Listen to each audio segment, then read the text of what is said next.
Media बंधुओं का इस ज़िला रियासी के भाजपा कार्यालय में स्वागत करता हूँ और आपका धन्यवाद भी करता हूँ जो आप सब इस शाम के समय में जो कॉन्फ्रेंस रखी गई है।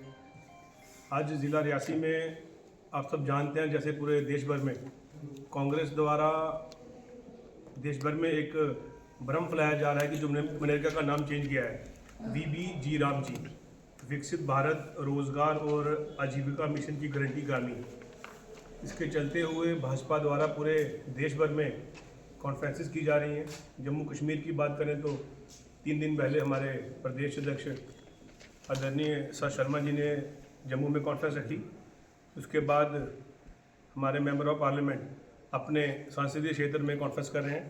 वैसे ही हर ज़िला में उस ज़िला के हमारे जितने विधायक हैं उन्हें कहा गया है कि वो इस पर अपनी बात रखेंगे। तो आज ज़िला रियासी में हमारे विधायक श्री माता वैष्णो देवी विधानसभा से आदरणीय बलदेव जी, रियासी से विधायक आदरणीय कुलदीप राज दुबे जी इस पर विषय रखेंगे, बात रखेंगे। तो यहाँ बैठे हुए हमारे साथ DDC चेयरमैन सुहास सिंह नाग जी और ज़िला के महामंत्री पवन देव जी, रमेश जी, पूर्व हमारे अध्यक्ष शील जी, चमन जी, अमित जी और सब साथी यहाँ बैठे हुए हैं। मैं बस यही कहूँगा कि जिस तरह नाम बदला है, मनरेगा का नाम बदल के VBG राम जी रखा है, कांग्रेस और अन्य दल इसके फ़ायदे क्या हैं उस पर बात नहीं कर रही है, बल्कि गुमराह करने की उनकी जो आदत है वो लोगों को बता रहे हैं। तो इसके क्या फ़ायदे हैं, मैं ये आग्रह करूँगा कि हमारे माननीय विधायक बलदेव जी इस पर अपनी बात शुरू करेंगे। उसके बाद फिर यहाँ बैठे हुए हमारे विधायक कुलदीप जी और बाकी साथी अपनी बात करेंगे। रोहित जी बहुत बहुत धन्यवाद। विषय के बारे में तो रोहित जी ने आपको सबको बता दिया कि विषय क्या है। ये विषय ये है कि जो हमारी मनरेगा थी उसको बदल के जो नाम VBG राम जी रखा गया है उसके विषय में ये कुछ क्लैरिफिकेशन थी जो पार्टी की तरफ से। और आपने देखा होगा कि पहले तो क्लैरिफिकेशन हमारी जो थी मतलब कि मंत्री महोदय की तरफ से आई, फिर पार्टी की तरफ से आई और ऐसे जैसे इन्होंने बताया कि ये अब नीचे सतर पे MLA की तरफ से ये सारी बात आपके सामने रख रहे हैं। जो मनरेगा थी ये 2006 में सरकार की तरफ से शुरू की गई। सरकार की तरफ से शुरू करने के बाद इसको अब जो चेंज किया गया है रोजगार एवं आजीविका ग्रामीण गारंटी अधिकरण 2025, जिसको कहते हैं विकसित भारत जी मतलब आपके मिशन रोजगार आजीविका मिशन, इसको ये नाम दिया गया है। इसके पीछे जो इसको नाम देने की बात थी या इसको चेंज करने का लक्ष्य था सरकार का, उसमें अगर मैं आपको बिंदु पढ़ के बताऊं तो वो इसमें था कि जो पहले वाली मनरेगा थी इसके खराब गुणवत्ता और अनियमित प्रसिद्धियों के साथ ये आजीविका के हिसाब से ये गलत चल रहा था। गहरा भ्रष्टाचार और वित्तीय अभिनेता थी इसमें। इसी के साथ अगर हम देखें तो इसको चलाने में जो डिफ़िकल्टी ग्राउंड पे आती थी उसको लेके अगर था, नकली और डुप्लीकेट काम बहुत होते थे उसमें। इसी के साथ फर्जी लाभार्थी जिनका कार्ड बनता था बहुत से पाए गए को जो मतलब के फर्जी थे। बढ़ा चढ़ाकर मामलतर हाजिर रजिस्टर मास्टर रोल के हिसाब से वो पैसे डिस्बर्स होते थे। ग्रामीणों को आंशिक भुगतान का पूरा वेतन ना दिया जाता था। ये सारी चीज़ों को ठीक करने के लिए और इसी के ऊपर जो पिछली जो निगरानी थी वो बड़ी सरकार की तरफ से उस एक्ट के मुताबिक कमज़ोर निगरानी और सामाजिक जवाबदेही कम थी। शिकायतों का निपटारा होता ही नहीं था, वहाँ पे समय सीमा नहीं थी उसमें। ये जो चीज़ें मैं आपको कह रहा हूँ ये सारी इसमें बदली गई हैं।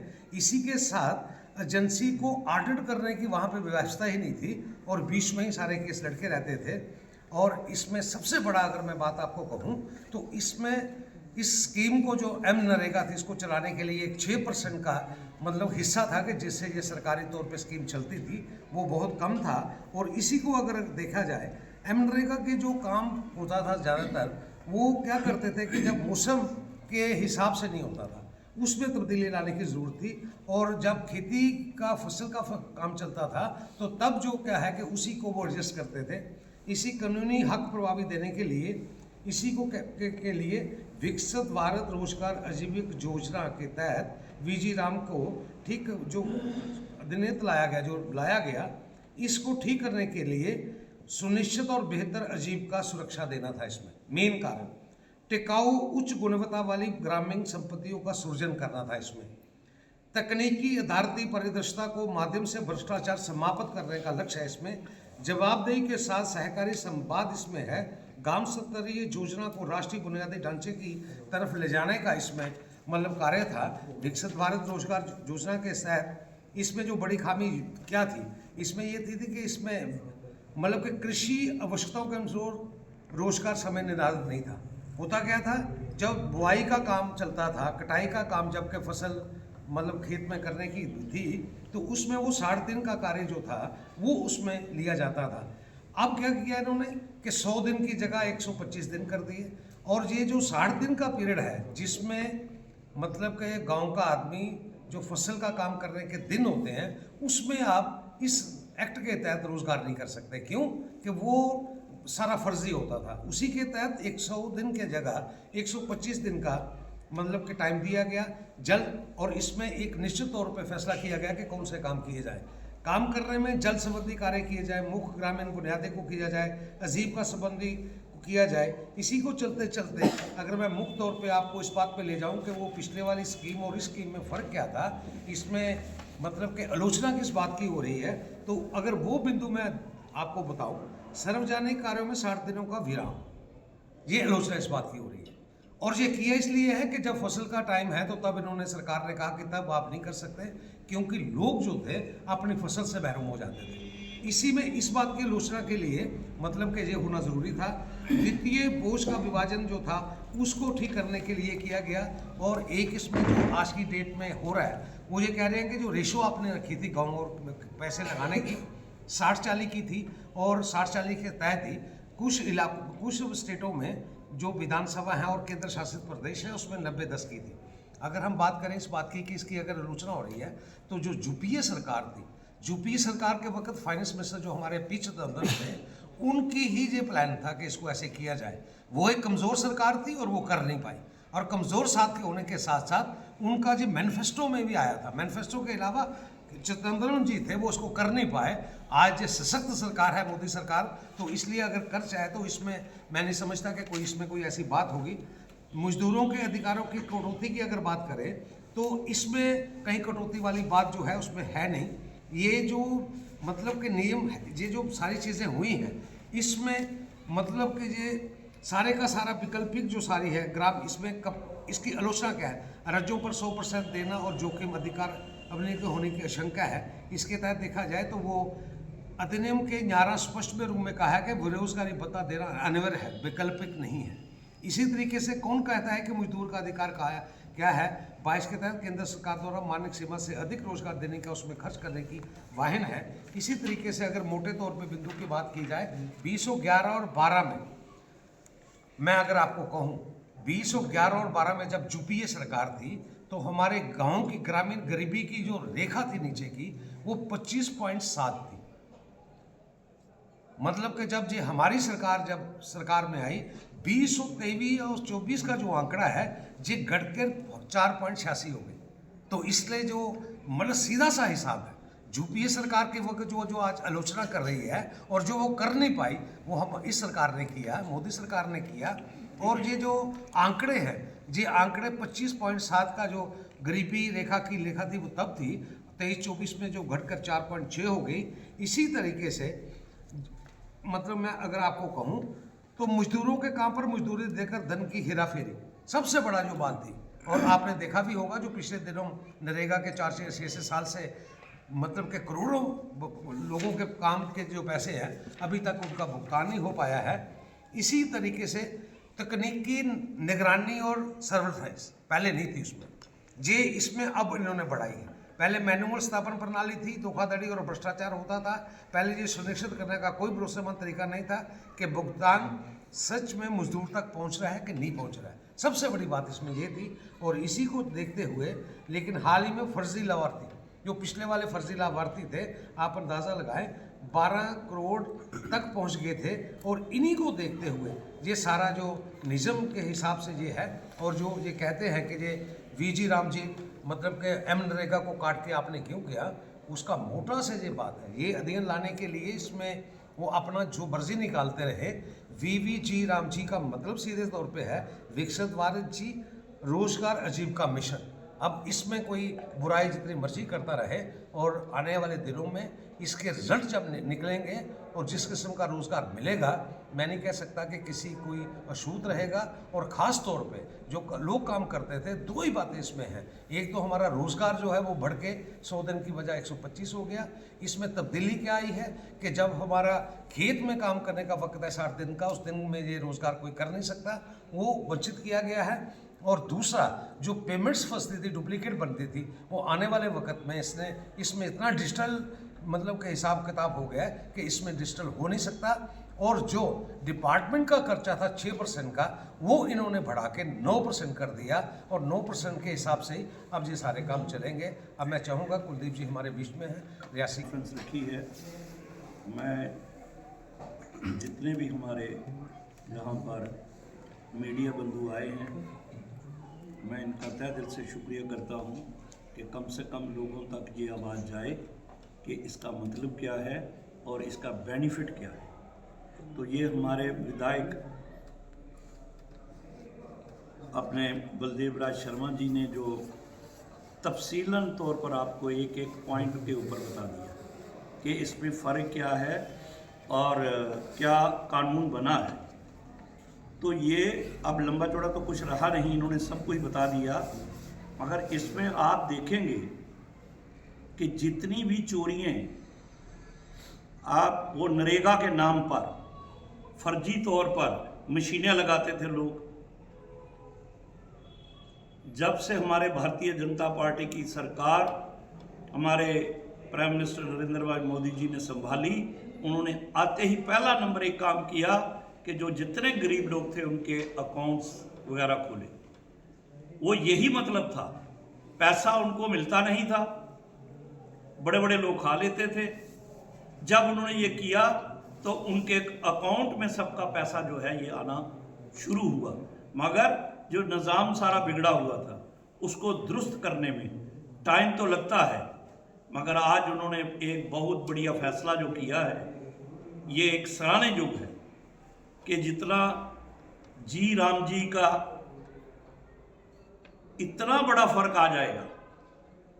जाली जहां पर लोगों ने कार्ड बनाए थे, पैसा निकालते थे, अब वो चीज नहीं होगी। सबकी जो सुबह शाम हाजिरी लगेगी, उनके काम जो हैं टाइम पर टाइम होंगे, उनके ऊपर अगर किसी का पैसा रुकता है तो उसके ऊपर ब्याज भी सूद बराबर उन गरीब आदमी को मिलेगा। यहाँ ऐसा इनका वातावरण था कि आज दिन तक 16, 17 या उससे पिछले जितने लोगों के पैसे थे वो फंसे हुए। क्यों? कि अगर 2 रुपये का काम 10 रुपये का बना दिए, बिल बना दिए 5-5 हज़ार, वो कहाँ मिल रहे थे? मौके पर काम ही नहीं थे। तो इस सिस्टम से इन्होंने पूरा एक अच्छे तरीके से इसको ड्राफ्ट करके पार्लियामेंट में पास हुआ है। हम सब लोग जितने भी लोग हैं इसकी सराहना करते हैं, और उन गरीबों को काम मिलेगा जो इसके मुस्तहक थे। पहले तो बड़े खड़पंच लोग ही ये सारे पैसे खा लेते थे, आज उसी का पैसा उसको मिलेगा। और सबसे बड़ी बात ये भी हुई कि जब फसल कटाई का टाइम आएगा तो वो लोग अपनी फसल काटेंगे और उनको ब्रेक दे दी गई है, और उनकी दिहाड़ी भी बढ़ा दी, 125 कर दी, ताकि उनका रोजगार जो है वो बिल्कुल चल सके। यही चीज देखते हुए आपने देखा होगा पहले भी, यहाँ हमारे रियासत की अगर हालत देखें तो जहाँ राशन कार्ड का जब मसला था, यहाँ पर 5 लाख से भी ऊपर राशन कार्ड जो थे वो गलत पाए गए थे। लोग कितना राशन लेते थे उसका। आज बीपीएल की हालत देखो। कल एक ऊपर जुड्डा के पास धंधली में एक दरबार लगा और डीसी साहब उधर गए थे मौके पर। जो एपीएल होने चाहिए थे वो बीपीएल, जो बीपीएल थे उनको काट के एपीएल कर दिया। वो सामने दिखता है किसके, कौन देखने वाला, जो डीलर है। डीलर काट गया तो सब खत्म हो गया काम। क्या मुलाजमत किस लिए है? वही हालत इस नरेगा भी थी। आज अगर देखा जाए पूरी इंक्वायरी हो, कोई अफसर नहीं बच सकता है। मगर हमारे प्रधानमंत्री जी का बहुत बड़ा दिल है कि उन्होंने सब कुछ देख के एक बड़े अच्छे ढंग से इसको ड्राफ्ट करके लोगों तक पहुंचाया और हर आदमी को एक एक पैसा मिलेगा, ना कि उसकी अगर 10 दिन पैसा नहीं आएगा तो उसका सूद के समेत उसको पैसा दिया जाएगा। ऐसा कानून कौन किसने बनाया आज दिन तक, ये देखने वाली बात। तो ये बाकी जो इसमें इन्होंने तफसीलन तौर पर पढ़ा है उसमें सब कुछ ऐड है और आपको इसकी कॉपी भी दी जाएगी। अगर आप लेंगे तो कॉपी भी हम आपको प्रोवाइड करेंगे कि ये क्या है। हम तो ये चीज़ हर गांव में, हर पंचायत में इसको पहुंचाएंगे, हम इसको छोड़ने वाले नहीं हैं। और जो ये कांग्रेसी जो कहेंगे ये कहते रहेंगे, इन्होंने कुछ नहीं किया, इन्होंने वही कुछ किया, बस इसका उधर तो उसका उधर। तो हम उस चीज़ में नहीं है, जो लोगों की चीज़ लोगों तक पहुंचेगी। ये सब कुछ आपके आगे है और इसमें लिखा भी है और एक एक पैसा उनको मिलेगा। इस तरह कांग्रेस ने पूरे देश भर में नाम बदलने पर इतना शोर मचा रहे हैं, पर इस स्कीम के, इस योजना के फ़ायदे कितने हैं वो लोगों तक नहीं पहुंच रहे, या उस पर बात नहीं कर रहे। इसलिए ये प्रेस कॉन्फ्रेंस का आयोजन कर उन मजदूर भाइयों तक जो दिन भर काम करते हैं उनको क्या फ़ायदा होगा उसके लिए ये कॉन्फ्रेंस रखी गई थी। इससे पहले कि हम ये कॉन्फ्रेंस ख़त्म करें, हमारे बीच में बैठे हुए डीडीसी चेयरमैन भाई सलाब सिंह नाग जी से मैं आग्रह करूँगा कि वो भी इसका समापन कर अपनी बात रखें। जैसा कि जिलाध्यक्ष जी ने बताया और उसके बाद हमारे दोनों विधायकों ने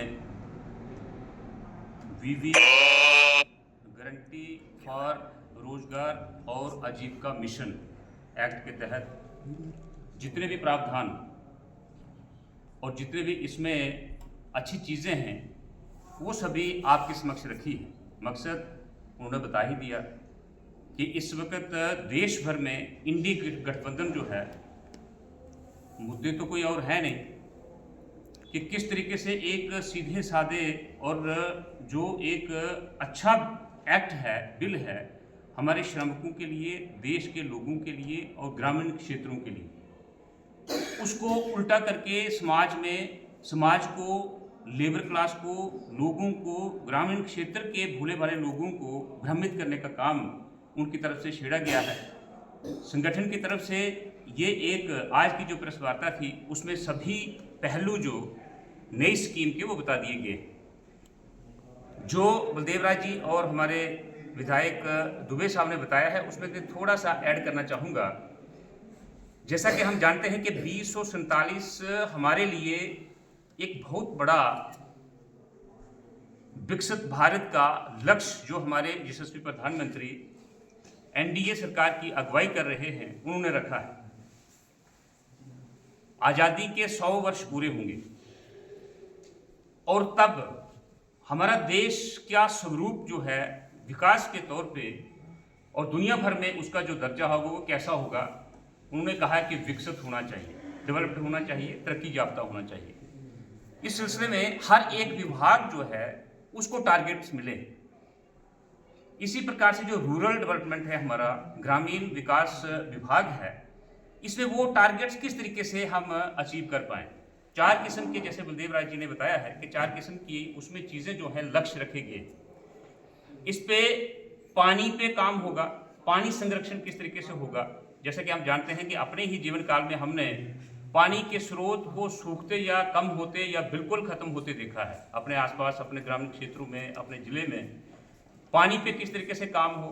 दूसरी चीज़ ये थी कि एमजी नरेगा में जितने भी काम हुआ करते थे वो एक डिमांड ड्रिवन थे। एक परिवार को 100 दिन का रोजगार उस स्कीम के तहत दिया जाता था।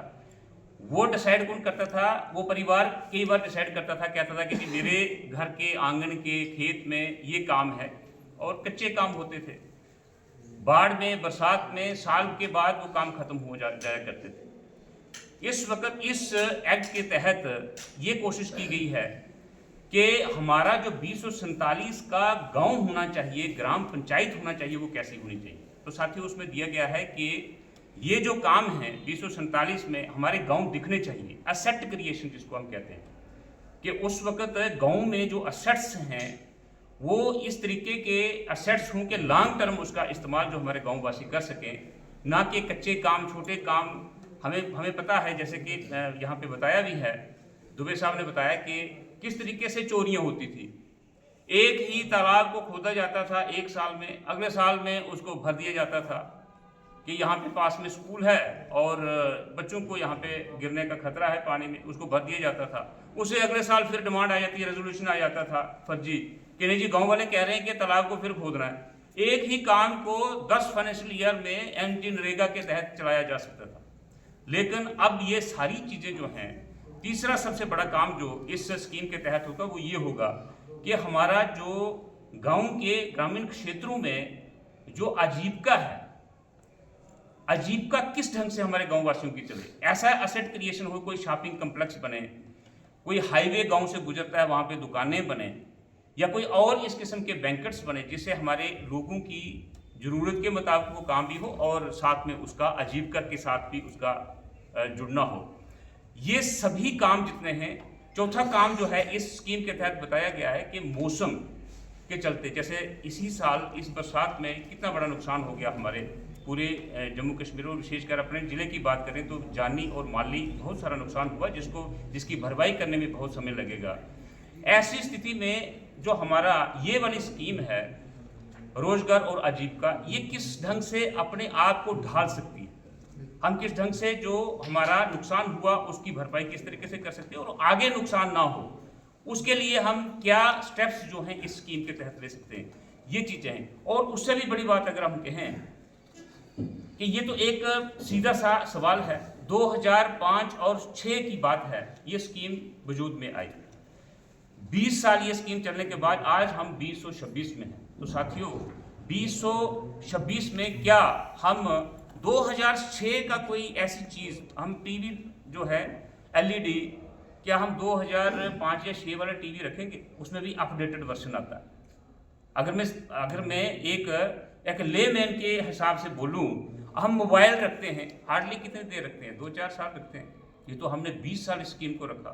तीसरी बात यह है कि अगर हम कोई सहूलियत, गाड़ी लेते हैं हम, कितनी देर चलती है गाड़ी, ये तो 20 साल गाड़ी चला ली और अंत में 20 साल के बाद हम इसकी समीक्षा कर रहे हैं कि इसमें त्रुटियां क्या हैं, इसमें कमियां क्या हैं, कहाँ कहाँ पे इसमें पिल फ्रेज थी, कहाँ करप्शन के इसमें जो है वो हमारे एक पॉइंट्स थे, उन सब को प्लग करके टेक्नोलॉजी को किस तरीके से हम इसमें इस्तेमाल कर सकते हैं।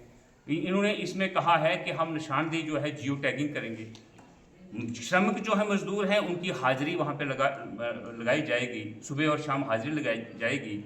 इसी तरीके से जब हम पेमेंट डिस्पर्स करेंगे, वेजेस उनको देंगे, उनके खाते में डालेंगे।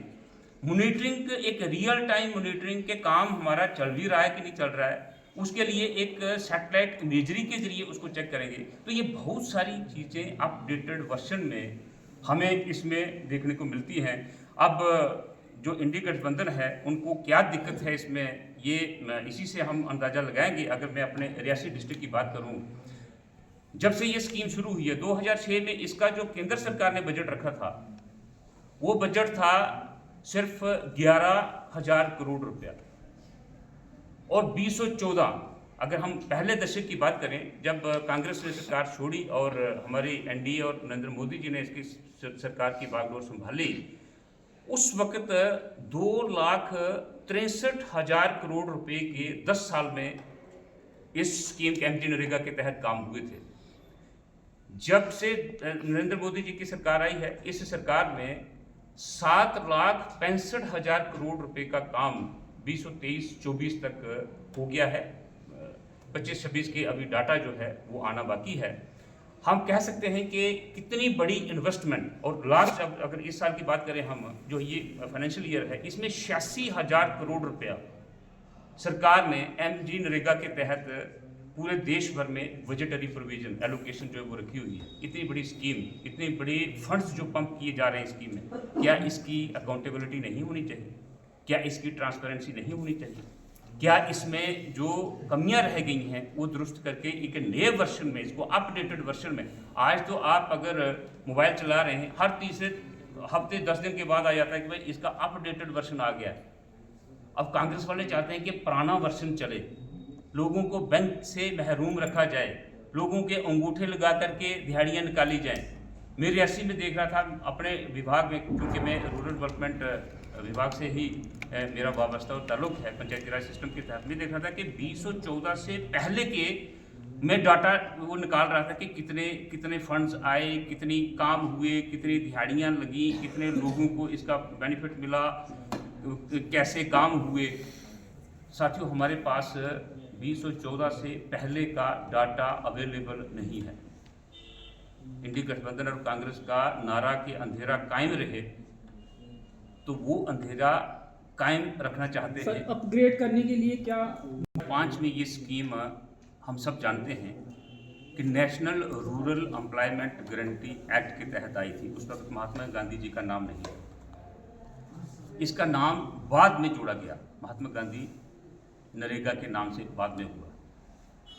तो मुझे लगता है कि नाम अगर हम इतना ज़रूरी समझें, उससे भी बेहतर है कि उसकी जो प्रोविज़न है उसमें लिखा क्या गया है, उसमें बेनिफिट क्या है, हमें कम से कम उस पर ज़्यादा जोर देना चाहिए।